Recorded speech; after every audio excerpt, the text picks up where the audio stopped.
গল্প ও কবিতা পেতে এই চ্যানেলটি সাবস্ক্রাইব করুন। শ্রী রামকৃষ্ণ সান্নিধ্যে নরে। গল্প পাঠে দেবনাথ দাস। ধর্ম বিষয়ে নরেনের আগ্রহ ছিল ঠিকই, কিন্তু তিনি সনাতন হিন্দু ধর্মের অনেক আচার অনুষ্ঠান সম্বন্ধে বিশ্বাস হারিয়ে ফেলেছিল। আগেও বলা হয়েছে যে মনের সংশয় দূর করার জন্য তিনি অনেক ধর্মীয় ব্যক্তিত্বের কাছে গিয়েছিলেন, কিন্তু তাতে তেমন কোনো ফল মিলল না। একদিন তিনি ঠিক করলেন শ্রীরামকৃষ্ণর কাছে যাবেন। শ্রীরামকৃষ্ণ একজন ঈশ্বরময় পুরুষ। তার আদি বাড়ি ছিল হুগলি জেলার কামারপুরে। সেই সময়ে তিনি কলকাতার কাছে দক্ষিণেশ্বর কালীবাড়িতে থাকতেন। ঈশ্বরের স্মরণ মনন চিন্তনেই তার দিন কেটে যেত।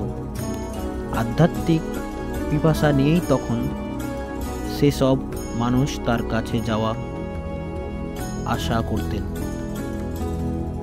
তিনি সাগ্রহে তাদের সব প্রশ্নের সমাধান করে দিতেন। সক্রেটিস চার্চ কলেজের অধ্যক্ষ উইলিয়াম হেস্টি এবং রামচন্দ্র দত্ত নামক জৈনক আত্মীয়ের কাছ থেকেই নরেন প্রথম শ্রীরামকৃষ্ণের কথা জানতে পারে। কলকাতার শিমুলিয়াস্থ সুরেন্দ্রনাথ মিত্রের বাড়িতে শ্রীরামকৃষ্ণের সঙ্গে নরেন্দ্রনাথের প্রথম সাক্ষাৎ হয়েছিল।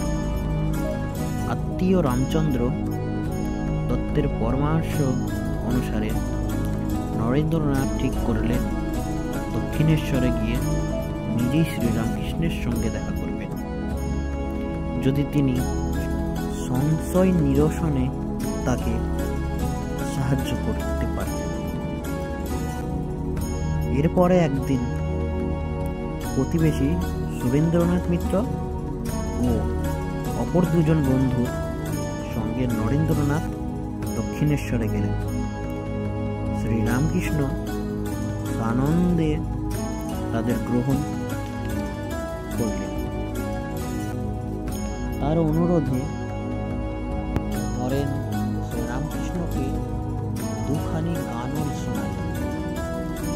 তারপরে নরেনকে শ্রীরামকৃষ্ণ অন্য একটি ঘরে নিয়ে গিয়ে এমন সপ্রেম ব্যবহার করলেন যেন তিনি শ্রীরামকৃষ্ণের কত কালের পরমাত্মী। নরেনের সঙ্গে দেখা হওয়ার আনন্দে তার চোখ থেকে জল পড়তে লাগল। আবার নিজের হাতেই তিনি নরেনকে মিষ্টিও খাওয়ালেন। তার এই ব্যবহার নরেনের কাছে দুর্বোধ্য ঠেকল। তিনি শ্রীরামকৃষ্ণকে পাগল ঠাওরালেন, কিন্তু তা সত্ত্বেও নরেন তার প্রতি এক অদ্ভুত আকর্ষণ বোধ করতে লাগলেন। কথা দিলেন আবার আসবেন। এরপরে যখন দুজনেই ঘরে ফিরলেন, শ্রীরামকৃষ্ণ তখন ঈশ্বরীয় প্রসঙ্গ করতে লাগলেন। তিনি বললেন, নরেন ও তার বন্ধুদের যেমন তিনি চোখের সামনে স্পষ্ট দেখতে পাচ্ছেন ও কথা বলছেন, ঠিক তেমনি তিনি ঈশ্বরকে দেখতে পান এবং কথাও বলেন। তার কথা আর নরেন খুবই অবাক হলেন।